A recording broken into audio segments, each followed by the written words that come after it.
Welcome back in our programme जी। Doctor साहब साडे कोल पहला फेसबुक मैसेज आया है मीत बोपोराय जी दा। ਇਹ ਲਿਖਦੇ ਹਨ ਪਿਆਰੇ ਡਾਕਟਰ ਸਾਹਿਬ ਅਤੇ ਭੈਣ ਜੀ ਨੀਰਮ ਕੌਰ ਜੀ, ਫਤਿਹ ਪ੍ਰਵਾਨ ਕਰੋ ਜੀ। ਵਾਹਿਗੁਰੂ ਜੀ ਕਾ ਖਾਲਸਾ ਵਾਹਿਗੁਰੂ ਜੀ ਕੀ ਫਤਿਹ।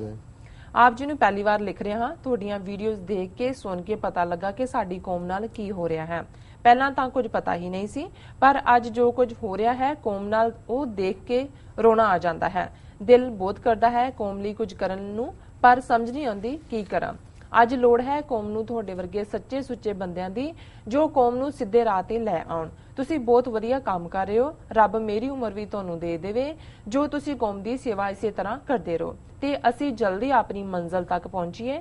ਪਹਿਲੀ ਵਾਰ ਲਿਖ ਰਿਹਾ ਹਾਂ, ਕੋਈ ਗਲਤੀ ਹੋ ਗਈ ਹੋਵੇ ਤਾਂ ਆਪਣਾ ਬੱਚਾ ਸਮਝ ਕੇ ਮਾਫ ਕਰ ਦੇਣਾ। ਖਾਲਿਸਤਾਨ ਜ਼ਿੰਦਾਬਾਦ, ਖਾਲਿਸਤਾਨ ਜ਼ਿੰਦਾਬਾਦ ਜੀ ਡਾਕਟਰ ਸਾਹਿਬ। ਜ਼ਿੰਦਾਬਾਦ ਜ਼ਿੰਦਾਬਾਦ ਜ਼ਿੰਦਾਬਾਦ ਜ਼ਿੰਦਾਬਾਦ ਜ਼ਿੰਦਾਬਾਦ ਜੀ। ਵੀਰ ਮੀਤ ਬੋਪਰਾਏ ਜੀ ਦਾ ਬਹੁਤ ਬਹੁਤ ਸ਼ੁਕਰੀਆ। ਉਹਨਾਂ ਨੇ ਬੜੇ ਪਿਆਰ 'ਚ ਲਬਰੇਜ਼ ਸ਼ਬਦ ਕਹੇ ਨੇ। ਉਮਰ ਤਾਂ ਸਤਿਗੁਰੂ ਹਰ ਇੱਕ ਨੂੰ ਜਿੰਨੀ ਕੁ ਬਖਸ਼ੀ ਹੈ ਉਹਨੂੰ ਸਫਲ ਬਣਾਏ। ਜੀ ਜੀ ਬਿਲਕੁਲ। ਗੁਰੂ ਤੋਂ ਇਹ ਮੰਗੀਏ। ਚਲੋ ਬਾਕੀ ਤਾਂ ਹਰ ਸਾਹ ਗੁਰੂ ਦਾ ਦਿੱਤਾ ਹੁੰਦਾ ਹੈ। ਅਸੀਂ ਸਾਰੇ ਗੁਰੂ ਤੋਂ ਇਹ ਮੰਗੀਏ ਕਿ ਅਰਦਾਸ ਵੀ ਅਸੀਂ ਮੰਗਦੇ ਹਾਂ। ਪਹਿਲਾਂ ਤਾਂ ਅਸੀਂ ਇਹ ਮੰਗਦੇ ਹਾਂ ਸਹੀ ਪਿਆਰੇ ਮੇਲ ਜਿਨ੍ਹਾਂ ਮਿਲਿਆ ਤੇਰਾ ਨਾਮ ਚਿਤਾਵੇ, ਤਾਂ ਕਿ ਸਾਡਾ ਕੋਈ ਪਲ ਫਜ਼ੂਲ ਦੇ ਵਿੱਚ ਨਾ ਜਾਏ, ਕੋਈ ਪਲ ਦੁਚਿੱਤੀ ਦੁਬਿਧਾ ਔਰ ਦੂਸਰੇ ਪਾਸੇ ਨਾ ਜਾਏ। ਇਹੀ ਸਾਡੀ ਮੰਗ ਹੁੰਦੀ ਹੈ। ਤੇ ਫਿਰ ਅਸੀਂ ਇਹ ਮੰਗਦੇ ਹਾਂ ਅਲਟੀਮੇਟਲੀ, कहत कबीर सुनो रे संतो, खेत ही करो नबेरा, अब की बार बख्श बंदे को बौर न पाओ जल फेरा।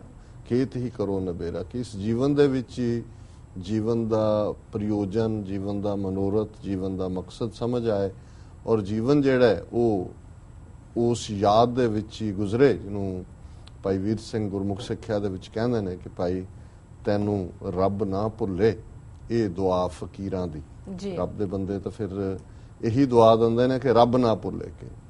सो उन्होंने ये कहा कि भी वो विराग चले जाते ने, रोंदे ने हालात देख के, तो पता नहीं लगता मैं की करा। जी जी। सो मैं समझदा भी ये सवाल हर एक ने हुण अपने आप दी कोलों पुछ के अपनी योग्यता मुताबक, अपनी समर्था, अपना जिस हद तक कोई जा सकता है, हर एक ने अपनी मंजिल कौम दे घर लैण दे लई, जिस दे लई उन्होंने बेताबी भी है उन्हां च और वो कमिटेड भी ने कि वो की रोल अदा कर सकते हैं। जदों असीं गुरु नूं आपा दिंदे हां ते साडे लई तां यही क्राइटेरिया हुंदा है कि तन मन तन सब सौंप गुर को हुक्म मन्नीए पाई है, हुक्म दे विच जीउणा।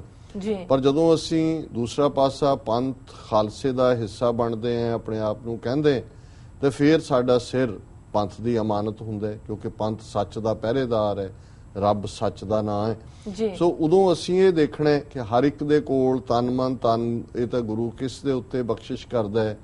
कौन जिंदे सुखे बेअंत सिंह सतवंत सिंह बनदे ने, ये अकाल पुरख दा अपना जिहड़ा उस दा रहमत दा घर है कि किदे ते उहने रहमत करनी है। पर असीं जे साडे कोल धन गुरु ने दित्ता है, भावें ना भी ज्यादा होए जिन्नी कि असीं अपनी किरत चों भी करदे हैं, अपना दसवंध कढ़ लईए, ये रखीए कि भाई ये असीं कौमी काम लई देने, कौम दे घर बनाउण दे लई। उहदे लई कोई जरूरी नहीं है कि सिर्फ असीं अपनी मंग ही मंगदे हैं जी कि TV 84 ਲਈ होए। असीं समझदे हां भी ਜਿਹੜਾ भी काम करदा है, मीडिया है, प्रिंट मीडिया है, दूसरा उन्हां दी भी मदद करो। कोई होर शहीद परिवारां नाल संबंधित बच्चे बच्चियां बेशक हुण डायरैक्ट विक्टिम तो इस वेले नहीं ने, उन्हां दी कोई एजुकेशन उन्हां दे अगों उन्हां दे विच तुसीं मदद कर सकदे हो जी। और खास तौर ते जदों भी कोई एक्टिविटी हुंदी है उहदे शमूलीयत करो, उहदा हिस्सा बनो, और यही अल्टीमेटली सानू साडे मंजिल दे करीब लै आंदा है। सो इन्हां दा मीत बोपराय जी दा बहुत शुक्रिया। उन्होंने साडे लई चंगे शब्द भी कहे ने और उन्हां दे विच पंथ प्यार है और खालिस्तान लई कुछ करना लोचदे ने जी। सो तन मन तन चों देख लैण भी धन दा अजे तां असीं दसवंध ही कहा जी, मन तां फिर पूरे दा पूरा होना चाहिए। ते जे गुरु बख्शिश करन तन भी लग जाए तो फिर तां ਜਿਹੜਾ ਇਸ ਕਿਸਮ ਦੇ ਤੁਰ ਪੈਣ ਥੋੜੇ ਜਿਹੇ ਗਿਣਤੀ ਦੇ ਹੀ ਤੇ they can make a change. ਜੀ ਬਿਲਕੁਲ ਡਾਕਟਰ ਸਾਹਿਬ। ਸਾਡਾ ਅਗਲਾ ਫੇਸਬੁੱਕ ਮੈਸੇਜ ਭੈਣ ਰੁਪਿੰਦਰ ਕਾਲੋਂ ਜੀ ਦਾ ਆਇਆ ਹੈ ਚੰਡੀਗੜ੍ਹ ਤੋਂ। ਇਹ ਲਿਖਦੇ ਹਨ, ਬੀਤੀ 6-7 ਜੂਨ ਨੂੰ 1984 ਦੇ ਘੱਲੂਘਾਰੇ ਨੂੰ ਯਾਦ ਕਰਦਿਆਂ ਦੁਨੀਆ ਦੇ ਕਈ ਵੱਡੇ ਸ਼ਹਿਰਾਂ 'ਚ ਸਿੱਖਾਂ ਨੇ ਭਾਰਤੀ ਹੁਕੂਮਤ ਖਿਲਾਫ ਵਿਰੋਧ ਪ੍ਰਦਰਸ਼ਨ ਕੀਤੇ, ਜਿਵੇਂ Toronto, London, Washington DC, San Francisco, Paris, Amritsar ਅਤੇ ਹੋਰ। ਭਾਰਤ ਖਿਲਾਫ ਇਸ ਵਿਰੋਧ ਨੂੰ ਭਾਰਤੀ ਮੀਡੀਆ ਨੇ ISI ਦੀ ਪੈਦਾਵਾਰ ਦੱਸਿਆ ਹੈ ਅਤੇ ਇਸ ਨੂੰ ਸਿੱਖ ਉਗਰਵਾਦ ਦਾ ਨਾਮ ਦਿੱਤਾ ਹੈ। ਉਹਨਾਂ ਮੁਤਾਬਕ ISI ਖਾਲਿਸਤਾਨੀਆਂ ਦੀ ਵਿੱਤੀ ਮਦਦ ਕਰ ਰਹੀ ਹੈ। ਇਹ ਜਾਲੀ ਖਬਰਾਂ ਬੜੀਆਂ ਤੰਗ ਤੇ ਝੂਠ ਹਨ। ਡਾਕਟਰ ਸਾਹਿਬ ਜੀ, ਡਾਕਟਰ ਸਾਹਿਬ ਤੁਸੀਂ ਕੀ ਕਹਿਣਾ ਚਾਹੋਗੇ? ਭੈਣ ਜੀ ਰੁਪਿੰਦਰ ਕਾਲੋਂ ਜੀ ਦਾ ਸ਼ੁਕਰੀਆ, ਉਹਨਾਂ ਨੇ ਸਾਨੂੰ ਲਿਖਿਆ ਜੀ। ਬਿਲਕੁਲ, ਹੁਣ ਜੇ ਤੁਸੀਂ ਮੀਡੀਆ ਦੇਖੋ, ਪ੍ਰੋਟੈਸਟ ਵੀ ਹੋਏ ਨੇ ਔਰ ਜਿਵੇਂ ਖਾਸ ਤੌਰ ਤੇ ਜੰਮੂ ਕਸ਼ਮੀਰ ਔਰ ਪੰਜਾਬ 'ਚ ਇਹਦੇ ਬਾਵਜੂਦ ਕਿ ਇੰਨਾ ਡਰ ਪੈਦਾ ਕੀਤਾ ਗਿਆ ਸੀ, ਦਲ ਖਾਲਸਾ ਨੇ ਮਾਰਚ ਵੀ ਸਕਸੈਸਫੁਲ ਕੀਤਾ ਹੈ, ਅੰਮ੍ਰਿਤਸਰ ਦਾ ਬੰਦ ਵੀ ਸਫਲ ਰਿਹਾ ਔਰ ਪੰਜਾਬ 'ਚ ਬੇਸ਼ੱਕ ਬਹੁਤ ਸਾਰੀਆਂ ਖਬਰਾਂ ਨਿਕਲ ਨਹੀਂ ਦਿੰਦੇ ਹੈ ਜਾਂ ਉਹਨੂੰ ਕਵਰ ਨਹੀਂ ਕਰਦੇ, ਆਲਮੋਸਟ ਹਰ ਪਿੰਡ, ਕਸਬੇ ਔਰ ਛੋਟੀਆਂ ਥਾਵਾਂ ਤੇ ਵੀ ਇਸ ਦਿਨ ਦੀ ਯਾਦ ਮਨਾਈ ਗਈ। ਸੋ ਜ਼ਾਹਰ ਹੈ ਵੀ ਇਹ ਗੱਲ ਏਜੰਸੀਆਂ ਨੂੰ ਫਿਕਰ ਪਾ ਰਹੀ ਹੈ ਕਿ 31 ਸਾਲ ਜਿਸ ਸ਼ਖਸੀਅਤ ਨੂੰ ਅਸੀਂ ਡਿਮੋਨਾਈਜ਼ ਕੀਤਾ ਹੈ, ਅੱਜ ਉਹ ਕਿੰਨੇ ਵੱਡੇ ਕੱਦ ਵਾਲੀ ਸ਼ਖਸੀਅਤ ਹੈ ਸਿੱਖਾਂ ਦੇ ਦਿਲਾਂ ਦੇ ਵਿੱਚ ਜੀ। ਔਰ ਦਲ ਖਾਲਸਾ ਨੇ ਆਪਣੀ ਪ੍ਰੈਸ ਸਟੇਟਮੈਂਟ ਦੇ ਵਿੱਚ ਠੀਕ ਕਿਹਾ ਕਿ ਵੀ ਪਿੰਡਾਂ ਵਾਲੇ ਤਾਂ ਕਲੈਕਟਿਵ ਸਾਈਕੀ ਆਫ ਦਾ ਸਿੱਖਸ 'ਚ ਵਸਦੇ ਨੇ। ਹੁਣ ਤੁਸੀਂ ਉਹਨਾਂ ਨੂੰ ਕਿੱਥੋਂ ਕੱਢ ਲਓਗੇ? ਫੋਟੋ ਹਟਾ ਦਿਓਗੇ, ਪਾੜ ਦਿਓਗੇ, ਨਾਂ ਲਾਣ ਦਿਓਗੇ, ਚਾਰਜ ਕਰ ਲਓਗੇ? ਜਦੋਂ ਇੱਕ ਸਾਂਝੀ ਕਲੈਕਟਿਵ ਸਾਈਕੀ ਦੇ ਵਿੱਚ ਉਹ ਵਸਦੇ ਨੇ, ਉਹਨਾਂ ਨੂੰ ਤੁਸੀਂ ਕਿੱਥੋਂ ਕੱਢ ਸਕੋਗੇ ਜੀ। ਸੋ ਜ਼ਾਹਰ ਹੈ ਕਿ ਇਸ ਪੀਰੀਅਡ 'ਚ ਬਹੁਤ ਸਾਰੇ ਆਰਟੀਕਲ ਮੈਂ ਦੇਖਦਾ, ਸਾਰੇ ਇਦਾਂ ਦੇ ਵੇਲੇ ਫਿਰ ਸਪੈਸ਼ਲਿਸਟ ਬਣ ਜਾਂਦੇ ਨੇ, ਐਕਸਪਰਟ ਬਣ ਜਾਂਦੇ ਨੇ ਕਿ ਜੀ ਇਹ ਹੋ ਗਿਆ, ਕਿਸੇ ਨੇ ਕਿਹਾ ਜੀ ਰੀਸਟਰਕਚਰਿੰਗ, ਇੱਕ ਨੇ ਲਿਖਿਆ ਹੈ ਅਜੀਤ ਜੌਲੀ, ਸ਼ਾਇਦ ਉਹਨੇ BBC ਲਈ ਹੈ, ਰੀਸਟਰਕਚਰਿੰਗ ਕਿ ਕਿਵੇਂ ਜੀ ਪਿੰਡਾਂ ਵਾਲਿਆਂ ਨੂੰ ਰੀਸਟਰਕਚਰ ਕੀਤਾ ਗਿਆ। ਨਾਲ ਉਹਨੇ ਲੰਬੀ ਲਿਸਟ 81 ਤੋਂ ਲੈ ਕੇ ਕਿ ਜੀ ਕਿਹੜੀਆਂ ਦਹਿਸ਼ਤਗਰਦੀ ਕਾਰਵਾਈਆਂ ਕੀਤੀਆਂ ਖਾੜਕੂਆਂ ਨੇ, ਇਹ ਦੱਸਣ ਦੇ ਲਈ ਕਿ ਇੰਨਾ ਇਨੋਸੈਂਟ ਕੰਮ ਨਹੀਂ ਹੈ ਇਹ ਦੁਬਾਰਾ। ਔਰ ਇਹ ਏਜੰਸੀਆਂ ਨੇ ਇਹਦੇ ਤੇ ਕਰਦੇ ਆ, ਹੁਣ ਇਹਨਾਂ ਨੂੰ ਹੋਰ ਤਾਂ ਕੁਝ ਮਿਲ ਨਹੀਂ ਰਿਹਾ। ਪਾਕਿਸਤਾਨ ਨੂੰ ਹੁਣ ਉਹ ਉੱਥੇ ਗਿਆ ਮੋਦੀ ਢਾਕ ਕੇ, ਉੱਥੇ ਵੀ ਜਾ ਕੇ ਪਾਕਿਸਤਾਨ ਦੇ ਖਿਲਾਫ ਕਿ ਜੀ ਉਹਦੇ ਨਾਲ ਸਾਡਾ ਤਾਂ ਹੀ ਹੋਏਗਾ, ਦਹਿਸ਼ਤਗਰਦ ਨੂੰ ਬੰਦ ਕਰੇ। ਹੁਣ ISI ਦੇ ਪੈਸਿਆਂ ਦੀ ਲੋੜ ਕਿਹਨੂੰ ਹੈ? ਇੱਥੇ ਤੁਸੀਂ ਪ੍ਰੋਟੈਸਟ ਕਰਨਾ ਹੈ, ਤੁਹਾਨੂੰ ਸਿਰਫ ਇੱਕ ਪਰਮਿਟ ਦੀ ਲੋੜ ਹੁੰਦੀ, ਜਿਹਦੇ ਲਈ ਪੈਸੇ ਨਹੀਂ ਦੇਣੇ ਪੈਂਦੇ। ਔਰ ਤੁਸੀਂ ਜਿੱਥੇ ਜਾ ਕੇ ਪ੍ਰੋਟੈਸਟ, ਲੋਕ ਆਪਣੀਆਂ ਗੱਡੀਆਂ 'ਚ ਆਉਂਦੇ ਨੇ, ਆਪ ਆਪਣਾ ਦਿਨ ਆਫ ਲੈਂਦੇ ਨੇ, ਪ੍ਰੋਟੈਸਟ ਕਰਦੇ ਨੇ। ਪੰਜਾਬ ਦੇ ਵਿੱਚ ਜਿਹੜਾ ਉਹ ਕਿਸ ਕਿਸਮ ਦਾ ਉੱਥੇ ਪੈਸਿਆਂ ਦੀ ਲੋੜ ਹੈ।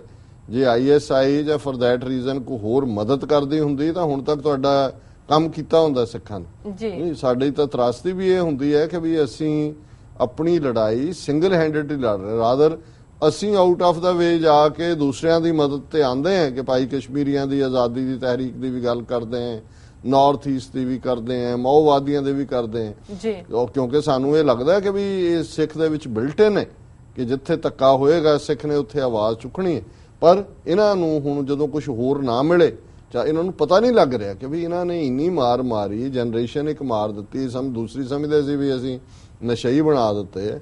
ਉਹ ਨਸ਼ਈਆਂ ਚੋਂ ਹੀ ਜਿਹੜੇ ਨੇ ਉਹ ਫਿਰ ਖੜੇ ਹੋ ਰਹੇ ਨੇ।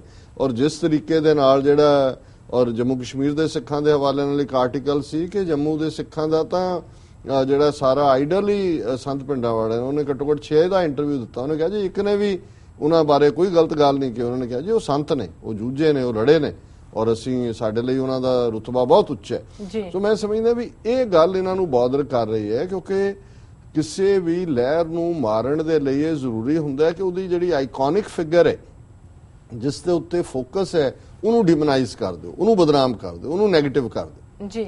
ਲੇਕਿਨ ਇੱਥੇ ਉਹ ਦੇਖਦੇ ਨੇ ਵੀ 31 ਸਾਲ ਬਾਅਦ ਇਹ ਤਾਂ ਫਿਗਰ ਹੋਰ ਇੰਨੀ ਪਾਵਰਫੁਲ ਹੋ ਰਹੀ ਹੈ ਔਰ ਇਨਸਪਾਇਰ ਕਰ ਰਹੀ ਹੈ। ਸੋ ਅਸੀਂ ਸਮਝਦੇ ਹਾਂ ਕਿ ਵੀ ਭੈਣ ਜੀ ਰੁਪਿੰਦਰ ਕਾਲੋਂ ਨੇ ਠੀਕ ਇਹ ਪੁਆਇੰਟ ਆਊਟ ਕੀਤਾ ਕਿ ਵੀ ਇਹ ਖੰਦੀ ਖੇਡ ਰਹੇ ਨੇ ISI ਦਾ ਨਾਂ ਲੈ ਕੇ, ਪਰ ਅੱਗੇ ਵੀ ਲੈਂਦੇ ਰਹੇ ਨੇ, ਇਹਨਾਂ ਨੂੰ ਲੈ ਲੈਣ ਦਿਓ। ਹੁਣ ਇਸ ਤੋਂ ਅੱਗੇ ਤਾਂ ਹੁਣ ਕੀ ਰਹਿ ਗਿਆ ਇਹਨਾਂ ਦੇ ਲਈ ਵੀ ਕਹਿਣ ਨੂੰ। ਲੇਕਿਨ ਸਾਡੇ ਲਈ ਇਹ ਬੜੀ ਉਤਸ਼ਾਹ ਵਾਲੀ ਗੱਲ ਹੈ ਕਿ ਪੰਥ ਜਿਹੜਾ ਹੈ ਉਸ ਦਾ ਯੰਗਸਟਰਸ ਖਾਸ ਤੌਰ ਤੇ, ਜਿਹੜੀ ਇਹਨਾਂ ਲਈ ਵੀ ਪਰੇਸ਼ਾਨੀ ਵਾਲੀ ਗੱਲ ਹੈ, 40, 50, 60, 70 ਸਾਲਾਂ ਵਾਲੇ ਕਈ ਜਾਣ ਲੱਗਦਾ ਵੀ ਤੁਰ ਜਾਣਗੇ, ਪਰ ਇਹ ਜਦੋਂ ਹੁਣ 20, 22 ਸਾਲ ਦੇ ਮੁੰਡੇ ਕੁੜੀਆਂ ਜਿਹੜੇ ਨੇ ਉਹ ਆ ਕੇ ਖਾਲਿਸਤਾਨ ਜ਼ਿੰਦਾਬਾਦ ਦਾ ਝੰਡਾ ਚੁੱਕਦੇ ਨੇ, ਇਹ ਇਹਨਾਂ ਲਈ ਟਰਬਲਸਮ ਹੈ ਕਿ ਵੀ ਇਹ ਤਾਂ ਅਗਲੀ ਜਨਰੇਸ਼ਨ ਨੇ ਇਸ ਲੜਾਈ ਨੂੰ ਅੱਗੇ ਤੋਰ ਲਿਆ। ਸੋ ਇਹਨਾਂ ਦਾ ਬਹੁਤ ਬਹੁਤ ਸ਼ੁਕਰੀਆ ਜੀ। ਡਾਕਟਰ ਸਾਹਿਬ ਨਾਲ ਨੇ ਬ੍ਰੇਕ।